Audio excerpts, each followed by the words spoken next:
Am I the idiot for not sharing my stepdad's inheritance with my brother? My, female 25, dad passed away when I was very young and my mom married my stepdad Lee when I was 5. Lee is wealthy and my mom never had to work, and I was given everything growing up. The only thing Lee never received was acceptance from Lee's family. They were not pleased that Lee chose to marry a widow with a child. Lee and I were close and he continued to care for me even after my brother Sam, 18, was born. My mom clearly favored Sam and didn't really focus much on me. Lee's relatives warmed up to my mom a little with the birth of Sam, but I was still treated like something invisible. Sam was often invited to Lee's relatives' houses to play, and he and I are not very close.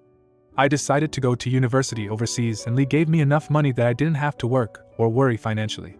He also was the only one calling/writing to me regularly. I talked to my mom/Sam like once every couple of months during my university days. After graduation, Lee wanted me to come home, but I wanted to work and be on my own for a bit. The pandemic happened and I was unable to fly back. When the lockdown was over, my family came to visit me once and left when I preferred to continue working where I am. Lee came to visit me a few more times by himself. A few months ago Lee passed from a disease he never let anyone know he had. In his will, he left his businesses and house and most valuables to his relatives. My mom almost nothing, though she can keep what he has already given her: 2 cars, jewelry, and cash $60,000. My mom never legally married him. Sam $150,000 and the rest of the money to me. It was 7-figure USD, a life-changing amount. Turns out Sam is not Lee's biological child, which he found out only recently.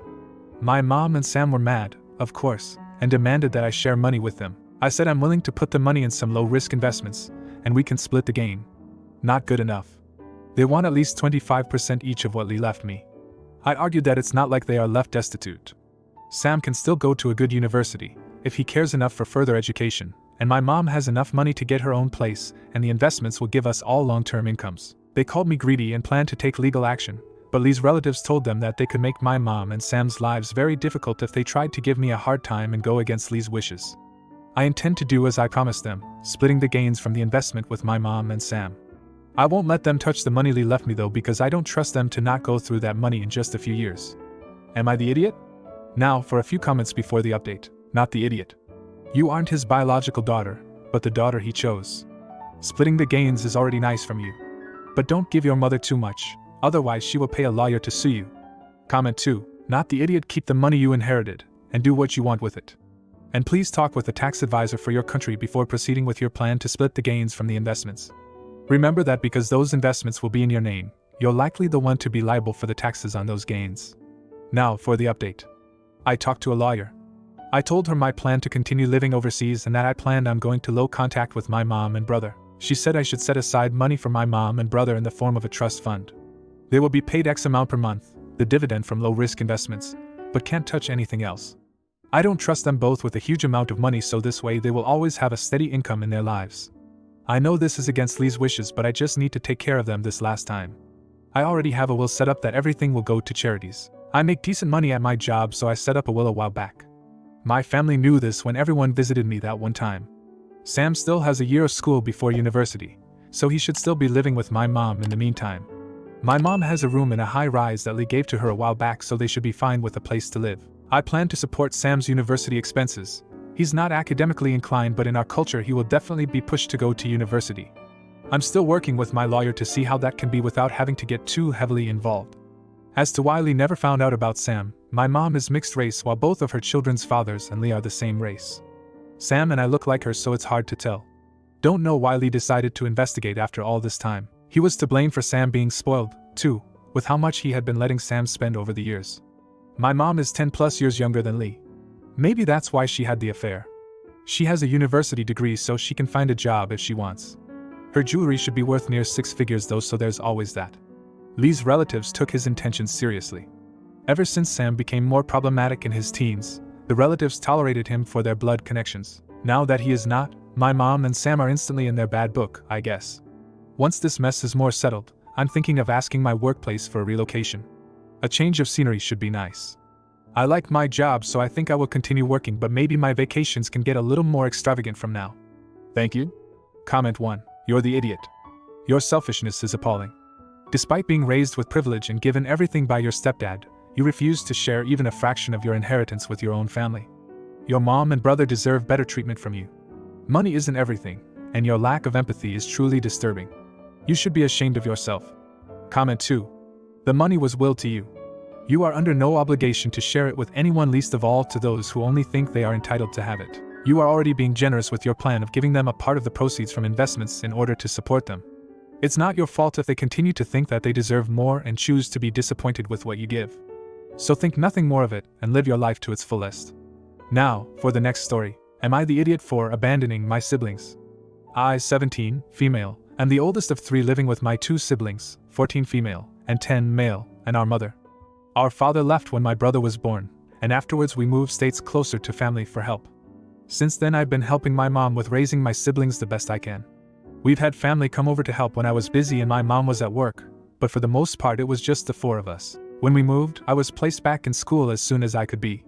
I've always been more quiet than most, and living in a new state only made the social awkwardness worse.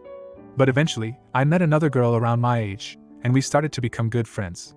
The girl, Alana, and I started doing a lot together. It only took a couple years, if not less, to be considered like family. A little over 5 months ago, Alana and I started dating.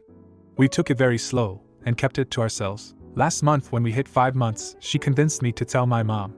She was fine with the ex-boyfriends I've had, and based on prior comments seemed to support the LGBTQ+ community. Last Sunday, I decided to tell her. Alana spent the night, because she wanted to be with me when I told my mom. So in the morning we both sat her down with us at the dining room table. When we told her, she freaked out. She said all sorts of angry things at us. My girlfriend and I tried to keep our cool, but before the conversation was over I was in tears and she was clearly pissed. That was the only time I've ever swore at my mother. I left the house for a few hours. I needed to relax and calm down before making any hasty decisions. When I returned later, I opened the door to see my suitcase packed and sitting next to the couch. I took the hint, grabbed it, and left again. I've been staying with Alana since, but it's difficult because her parents don't know about us either, and they just know my mom and I got into an argument. This week my phone's been blowing up with family members criticizing me for leaving my siblings and mom like that. I can only assume they've been given one half of the story, but maybe I'm wrong. My mom hasn't called or messaged since. I feel sorry, but at the same time I don't know if she understands how she hurt me. So Reddit, am I the jerk here? Now for a few comments before the update. Oh sweetie. Not the idiot. Have a virtual mom hug. Your actual mom sucks and I would very much like to shake some sense into her. Put her on blast to your family. Let them know she kicked you out and why. Either you'll find allies or it doesn't matter because those bridges are burning anyway.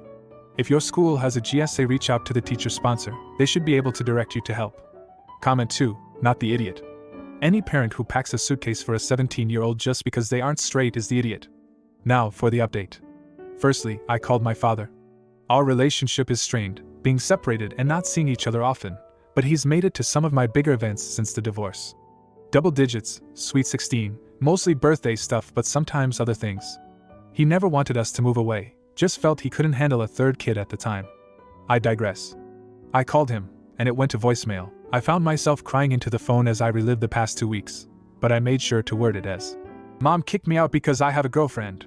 He called back a few hours later and said he'd see what he can do to help, and will keep me updated, and asked me to do the same. Secondly, on Tuesday, I talked to Alana about us telling her parents. Between people saying I should get their support, and those saying I shouldn't in fear of more backlash, it wasn't an easy choice. I was hoping in the worst case scenario, my dad would be able to help. And in the best case, we'd have 3 adults rooting for us. She was hesitant, seeing how things went with my mom, but ultimately agreed. We sat her parents down similarly to my mom. When I say we, I really mean she did most of the talking. I was still worried things would go wrong. She started off by simply explaining why I've been here for over a week during class finals. We tried coming out to my mom, which created an argument, and led to me getting kicked out. Her father said he wished we had told him sooner, and, "I'm sorry for failing you too, for making this feel like an unsafe place to be who you are." Alana's stepmom and dad talked for a few minutes before coming back with new rules. They wanted their couch back. If that meant dusting off the air mattress from when we were kids, or just getting some extra blankets, they didn't really care. We do us, so long as it isn't illegal and we don't get into trouble. But that said, since I was now under their roof in a slightly less temporary way, I'd have to start following the same rules Alana did. Curfew grades, things like that.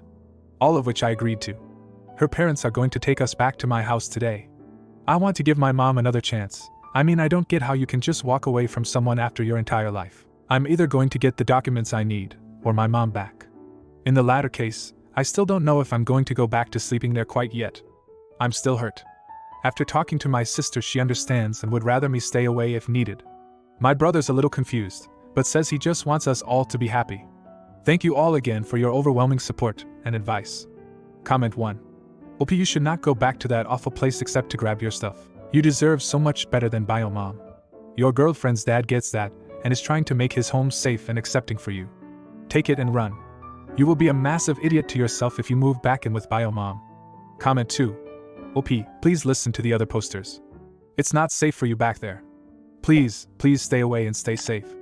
Protect your emotions and your heart. Sending you hugs and the promise that it gets better. Now, for the next story. Am I the idiot for telling a school nurse I don't need a second opinion from an American doctor for a diagnosis made in Spain? I, female 17, moved from Spain to the US with my parents a year ago. I have a very rare and severe neurological condition, which is itself a subtype of a more common and less debilitating condition. When I say rare, I mean a 0.0001% occurrence rate. I was diagnosed in Spain a year ago, before we moved. I spent 2 weeks in the hospital. They ran all the tests possible, even experimental ones. I eventually saw a specialist who's extremely well known in his field. He made the diagnosis and gave me a prescription. I went from 2 episodes a day to less than 1 a month.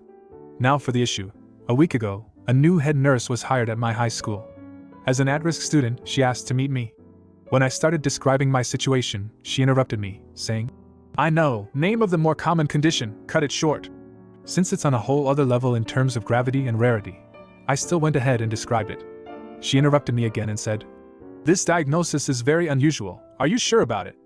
I know a very good doctor. You sure don't want to have a second opinion from an American doctor?" She stressed America. I told her that all the tests were run a year ago, the diagnosis fits perfectly and the medication is working. I finally said that